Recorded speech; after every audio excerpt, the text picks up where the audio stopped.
जय हिंद छात्रों, हम आप लोगों के लिए बहुत ही महत्वपूर्ण प्रश्नों को लेकर के आए हैं। ये प्रश्न जो है एग्जाम की दृष्टि से बहुत ही महत्वपूर्ण है, अतः आप लोग जो वीडियो को लास्ट तक देखेंगे। जहाँ पर नहीं समझ में आए यानी उस जगह पर कमेंट करेंगे। जिस स्टेप पर आपको दिक्कत हो रही है उस स्टेप पर आप लोग कमेंट करके हमसे जरूर पूछ सकते हैं। तो हम चलते हैं सीधे प्रश्नों पर। इसमें प्रश्न आप देख लीजिए, जो दिया है वह है 3.3/8 का दशमलव प्रसार ज्ञात करें। तो सबसे पहले इसमें हमको साधारण भिन्न जो है ज्ञात करना है। तो आप जो दिया हुआ है तो क्या करें, 3 से 8 में गुणा कराइए, तो 8 त्रिका 24 और 3 को जोड़ देंगे तो क्या है 27 हो जाएगा। यानी इस प्रकार से 3 गुणे 8, 3 गुणे 8 प्लस 3 इसका बटा 8, ओके। 8 त्रिका 24, 24 3 27, 27 बट्टा 8। यहाँ पे देख लीजिए 27 बट्टा 8 हो जाएगा। अब इसके अंश से कोई मतलब नहीं है, क्योंकि अंश का गुणनखंड करें 3 त्रिका 9 3 27, जो आपका विभाज्य नहीं होगा। लेकिन हमको मतलब है इसके हर से।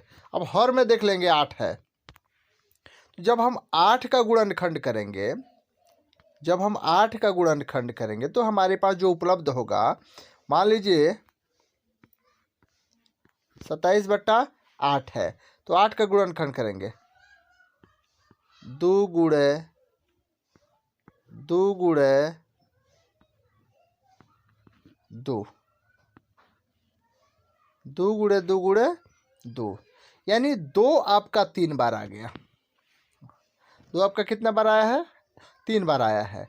तो आप देख लीजिए इसमें 2 के घात 3। तो यहाँ पे हर का जो अभाज्य गुणनखंड है 2 के पावर m के रूप के है। अतः जो आपका प्रश्न है यह शांत होगा। क्या हो जाएगा? आपका शांत हो जाएगा। हम चलते हैं अगले प्रश्न पर। दिया है यदि एक वृत्त, देख लीजिए, यदि एक वृत्त का क्षेत्रफल और परिधि का मान समान है तो वृत्त की त्रिज्या क्या होगी? तो आप जानते हैं कि वृत्त का क्षेत्रफल पाई आर स्क्वायर होता है। देख लीजिए यहाँ पे, और वृत्त की परिधि 2 पाई आर होता है। यह दोनों की मान एक समान है, तो क्या हो जाए, वृत्त के क्षेत्रफल बराबर वृत्त की परिधि। तो मान लीजिए आर स्क्वायर से आर कैंसिल, अब आपका पाई से पाई कैंसिल, बचेगा क्या? आर के मान 2 इकाई। यही आपका आंसर हो जाएगा। चलते हैं अगले प्रश्नों पर। देख लीजिए अगला प्रश्न इस प्रकार से है, जो दिया है sin 60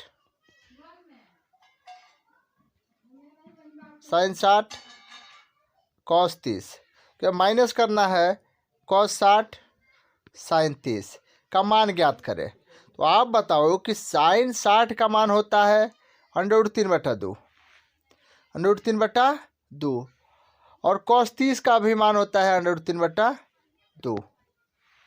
ओके, क्लियर है आप लोग? अब cos 60 का मान 1/2 और sin 30 का मान 1/2। तो आप बताइए, जब 2 को एक जैसा रूट में हो, जैसे आप देख लीजिए यहाँ पे √3 और √3, जब 2 को एक जैसा रूट में होता है तो एक बाहर ही निकल जाता है और नीचे नीचे गुणा करिए, 2 दूनी 4, तो 4 यहाँ पे देख रहे हैं आप लोग। माइनस के चिन्ह है तो माइनस इसमें है। अब देखिए 1 में 1 से गुणा कराइए, 1 एकम 1 और 2 दूनी 4। मान लीजिए इसका हर एक समान है तो एक हो जाएगा एलसीएम 4।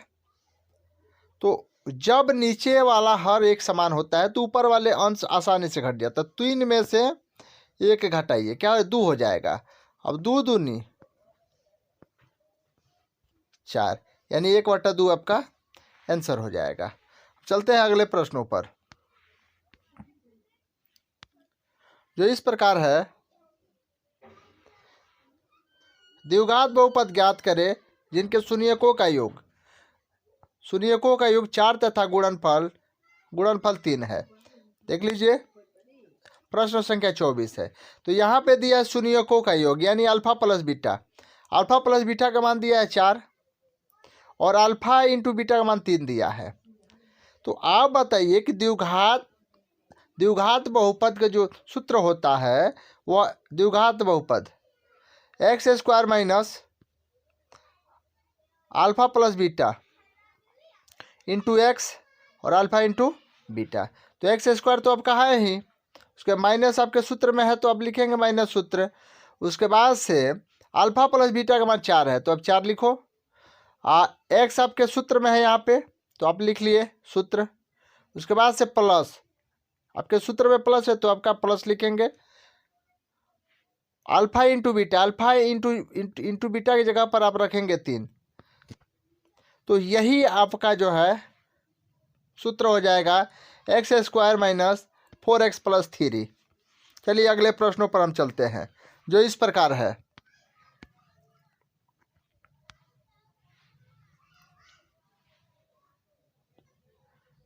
त्रिभुज ABC एक समद्विबाहु त्रिभुज है।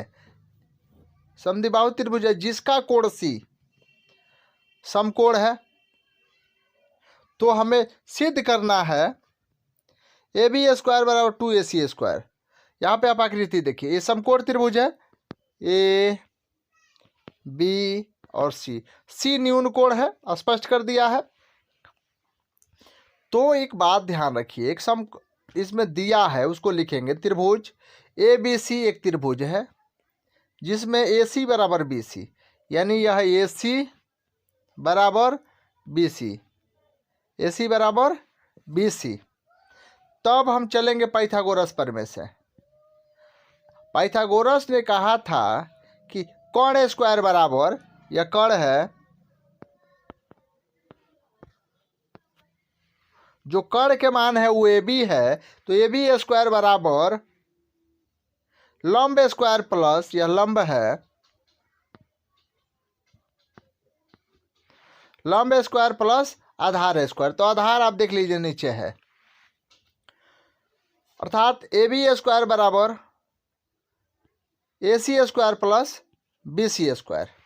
अब यहाँ पे एक बात स्पष्ट कर दिया है कि AC और BC आपके एक बराबर है और हमको सिद्ध करना है 2AC। तो AC के जगह पर तो कोई वैल्यू हम रखेंगे नहीं, तो BC के जगह पर हम AC का मान रख लेंगे। यहाँ पे देख लीजिए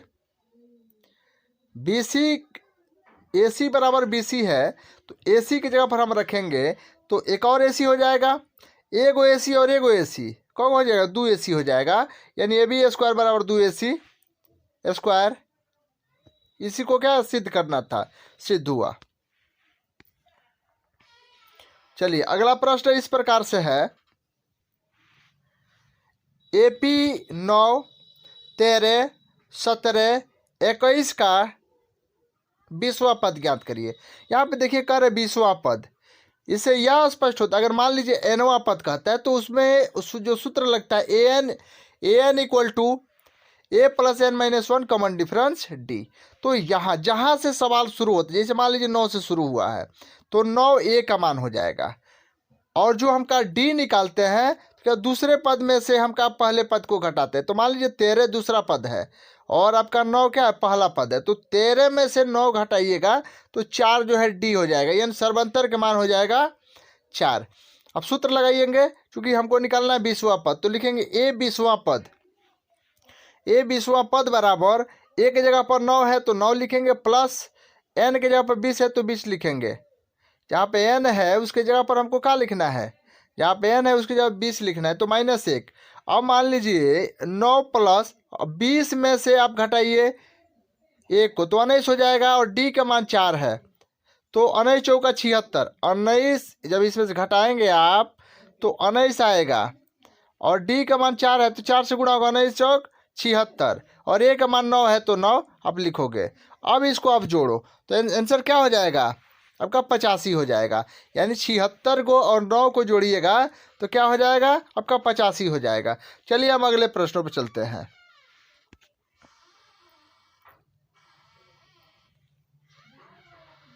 दिया है बिंदु ए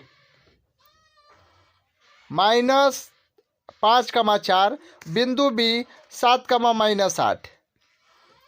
बिंदु बी जो है 7,-8 को मिलाने वाली रेखा के मध्य बिंदु का नियामक हमें बताना है। तो यहाँ बिंदु ए है -5,4 तथा बिंदु बी है 7,8। तो हम ए बी के बीच की दूरी निकालेंगे। तो अब जानते हैं कि जब का बीच की दूरी निकालते हैं तो इसका सूत्र होता है x2 - x1 के होल स्क्वायर, y2 - y1 के होल स्क्वायर। यह आपका सूत्र होता है। अब यहाँ पे आप लोगों के मन में यह कन्फ्यूजन होगा कि x1 क्या है और x2 क्या है। तो देख लीजिए, यह जो पहला वैल्यू होता है, जैसे मान लीजिए कि -5 और -7, तो आपका पहला x होता है और दूसरा y, यानी पहला x हो जाएगा और उसके दूसरा y, x1 y1। अगर इसमें a पर चल रहे हैं, b पर चलेंगे तो x2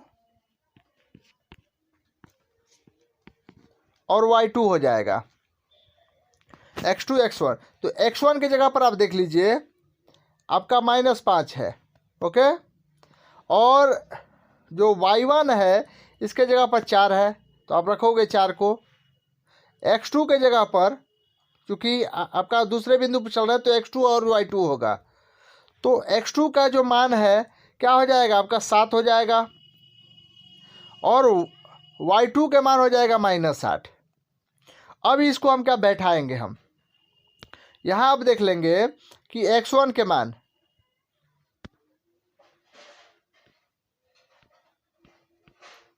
-5,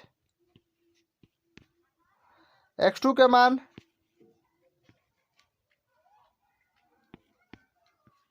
-7, उसके बाद क्या हो जाए, इसके बाद हो गया ये आपका किसका, y1 के मान 4, y2 के मान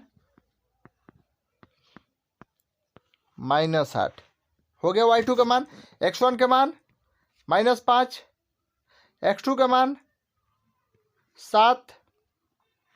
उसके बाद से देख लेंगे हाई आपका क्या हो जाएगा, यहाँ पर हो जाए, यह आपका हो गया किसका मान, y1 के मान 4 और y2 के मान -8। अब इसको बैठाएंगे हम सूत्र पे, तो x2 - x1, तो 7 में से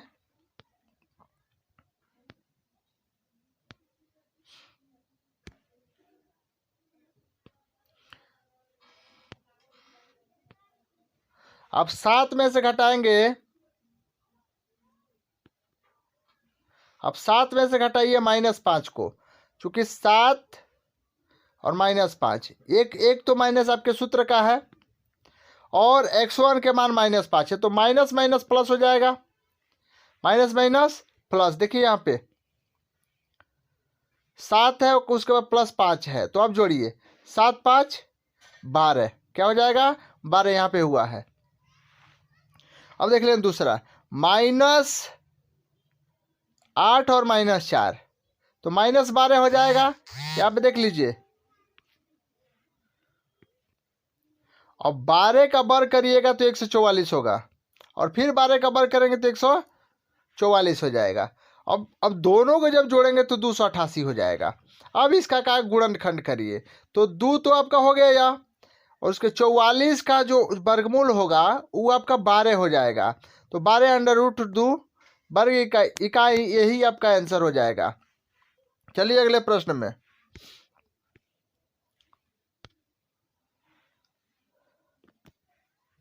उस गोले का पृष्ठ क्षेत्रफल निकाले जिसका व्यास 14 सेंटीमीटर है। एक बात ध्यान रखेंगे, जब व्यास होगा तो त्रिज्या निकालना कंपलसरी होगा। देख लीजिए यहाँ पे d का मान 14 है, यानी व्यास आपका 14 है, तो त्रिज्या निकालेंगे, यानी r जब निकालेंगे तो इसका आधा हो जाएगा, 14/2। जब भाग देंगे आप क बार में कटेगा, 7 बार में, तो आपकी त्रिज्या हो गई 7। अब गोले का पृष्ठीय क्षेत्रफल 4πr², 4 का 4 हो गया, उसका गुणा है तो गुणा। अब उसके बाद से जो पाई है, पाई का मान 22/7 हो गया। ये पाई का मान क्या हो गया, ध्यान में रखें, पाई का मान 22/7 गुणे r², r का मान 7 है, तो 22 गुण यह आपका हो जाएगा 4 गुणे 22/7, 4 गुणे 22/7 हो गया।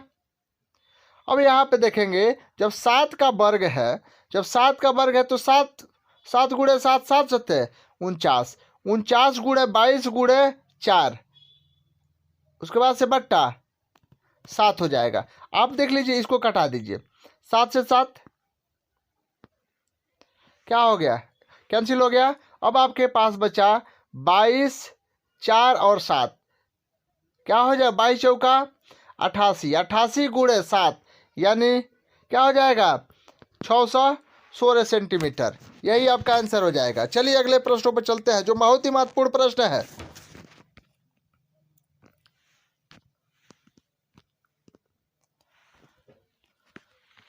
उस बिंदु के निर्देशांक ज्ञात कीजिए जो बिंदु -1, 4 और 4, -3 को मिलाने वाले रेखाखंड को दो संबंध 3 के अनुपात में विभाजित करता है। यहाँ पे देख लेंगे आप लोग, अर्थात जो वैल्यू है x1 x2, अभी इसके पहले हम आप लोगों को बताए थे, x1 के जगह पर -1 है, -1 लिखिए,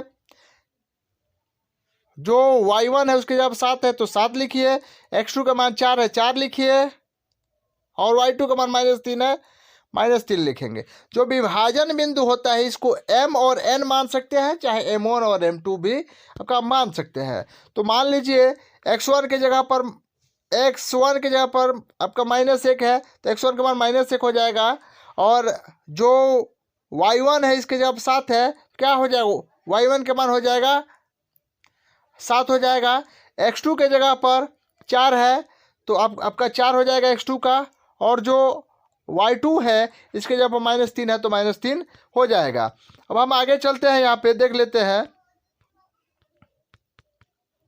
अब देखिए आगे चलिए,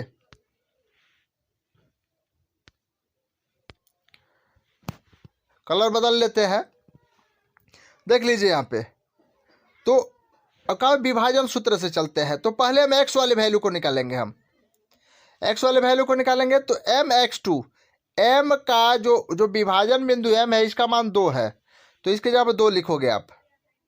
x2 के जगह पर 4 है तो आपका 4 लिखोगे। तो m1 गुणे x2 यानी 2 गुणे 4, 2 चौका 8 हो जाएगा। और जहाँ पे अब n का मान 3 है, n का मान क्या है 3 है, और x1 के मान -1 है, यहाँ पे देख लीजिए। तो ये आपका प्लस माइनस हो जाएगा, 3 है कम 3 हो जाएगा, 8 में से 3 घटाइए क्या 5 हो जाएगा, उसके नीचे वाले को जोड़िए, m1 m + n, 3 2 5, अब क्या 5/5 हो जाएगा। जब आप भाग दीजिएगा तो यह 1 प्राप्त हो जाएगा, यानी 5 में 5 से जब भाग देंगे तो आपको 1 प्राप्त हो जाएगा। चलिए आगे देखिए, अब ये x के लिए निकाले, तब निकालेंगे y के लिए।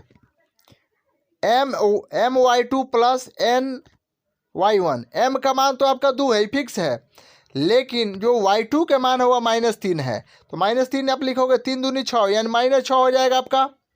अब देख लीजिए, उसके बाद से जो n का मान है 3 है, और जो y1 के मान है वो 7 है, 3 7 21। अब मान लीजिए प्लस माइनस हो जाएगा, जब घटाइएगा तो आपका क्या हो जाएगा 15 हो जाएगा, यानी 15/5 भाग दे दीजिए, 3 5 15 यानी 5 3 15, आंसर क्या हो जाएगा 3 हो जाएगा। चलिए अगला प्रश्न इस प्रकार है,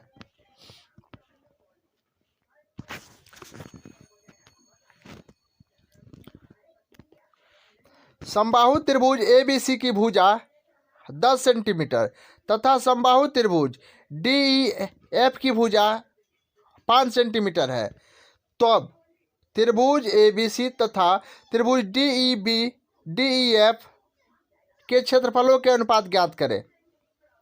तो सबसे पहले आप लोगों ने जो नियम याद किया होगा, 2 त्रिभुज समरूप होते हैं, 2 समबाहु त्रिभुज, यानी हम जानते हैं कि सभी समबाहु त्रिभुज कोण कोण कोण यानी angle to angle to angle, यहाँ पे देख लीजिए आप लोग, से समरूप होते हैं, समरूप होते हैं। और परमेय संख्या से हम जानते हैं कि दो समरूप त्रिभुजों के क्षेत्रफलों के अनुपात उनकी संगत भुजाओं के वर्गों के अनुपात होता है, उनकी संगत भुजाओं के वर्गों के अनुपात होता है। तो एक का दे दिया है 10 और एक का दे दिया 5, इसमें करना कुछ नहीं है, बस दोनों का वर्ग कर देना। स्पष्ट कर दिया कि वर्ग कर दीजिए। त्रिभुज ABC उसका बट्टा त्रिभुज DEF, तो एक का जो है 10 है तो 10 का वर्ग कर दीजिएगा, 10 नहीं है 100। उसके बाद दूसरा का 5 है तो 5 का वर्ग कर दीजिए, 50 25। अब भाग दे दीजिए, 25 चौका 100, यानी 4:1 आपका आंसर हो जाएगा। 4 संबंध 1 आंसर हो गया। चलिए अगले प्रश्नों पर चलते हैं।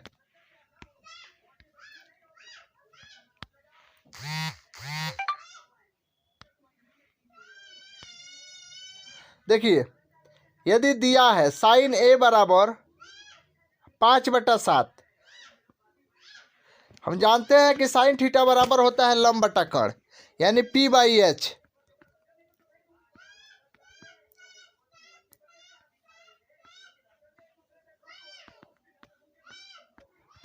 लंब बटा कर्ण यानी P/H। यहाँ पे एक बात ध्यान रखेंगे, यह आपका समकोण त्रिभुज है, यहाँ पे यह लंब है जिसको P कहा जाता है, यह कर्ण है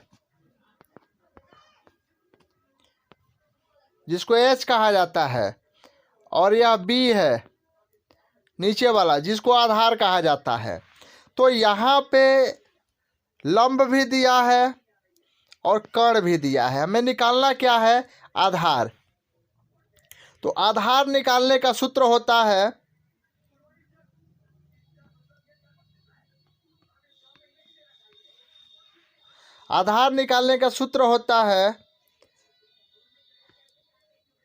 H² माइनस P² यानी लंब स्क्वायर, H² माइनस P²।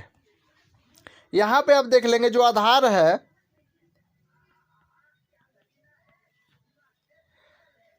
यह जो कर्ण है इसका 7 है, 7² माइनस जो लंब है वो 5 है। कोई दिक्कत? अब देखिए, अब हम 7 का वर्ग करेंगे। हम जब 7 का वर्ग करेंगे तो 7 सत्ते 49 माइनस उसका क्या 50 25, 5 का वर्ग करेंगे तो अब आप घटाइए, 49 में से जब आप 25 घटाएंगे तो क्या आएगा, 24 आएगा। अंडर रूट 24 हो गया। अब क्या करना है हमें, 24 का गुणनखंड करिए, 2 दूनी 4, 4 दूनी 8, 8 त्रिका 24। तो आप जानते हैं जिसका जो है जोड़ा लग जाता है वो बाहरी रहता है, जोड़ा लग गया ये बाहरी हो जाएगा, और जौना के जोड़ा नहीं लगा वो अंदर रह जाएगा। 3 दूनी 6, यही आंसर हो जाएगा। अब यहाँ पे एक बात ध्यान रखिए, हमें 10 का मान बताना है। किसका मान बताना है, 10 का मान बताना है हमें। तो आप जानते हैं 10A बराबर लंब बटा आधार, 10A बराबर लंब बटा आधार। तो जो लंब है आपका, लंब आपका 5 है और जो आधार निकला है वो क्या है, 2√6। ये आपका आंसर प्राप्त हो गया। अब चलते हैं, अगला प्रश्न है।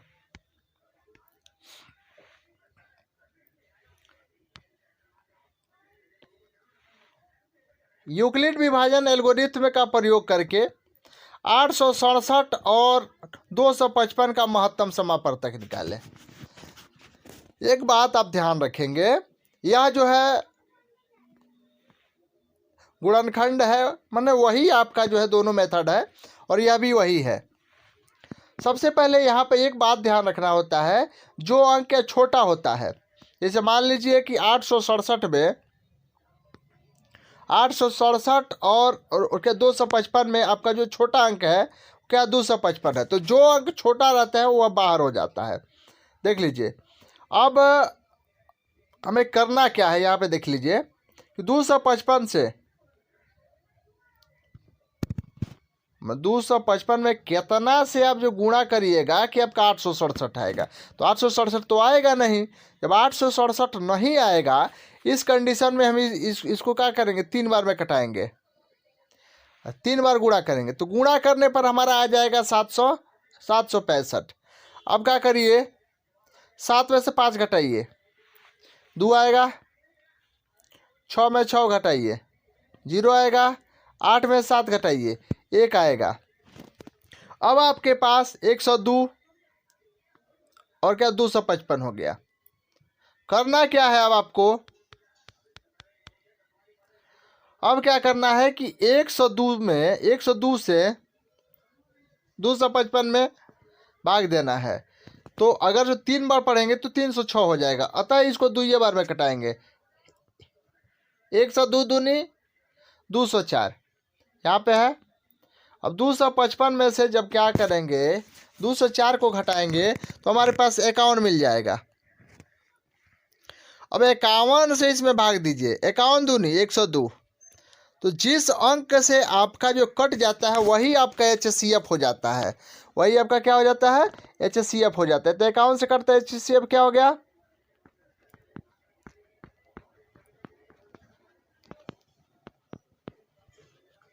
HCF आपका 51 हो जाएगा। इसी को जो है इधर समझाया गया है। अब देख लीजिए, पहले 3 बार में कटाया गया, जब 3 बार में कटाया गया तो शेषफल क्या आया, 102, यहाँ पे देख लीजिए। उसके बाद से फिर जो है क्या किया गया, 255 में 102 से भाग दिया गया है, तो कितना है, 204 आया है। जब घटाया गया तो 51 आया है। अब देखिए, अब 51 में कितना से भाग दिया गया, 2 से, 51 दूनी 102, शेषफल क्या बच गया, 0। तो जिस अंक से जो विभाज्य हुआ है वही इसका महत्तम हो जाएगा।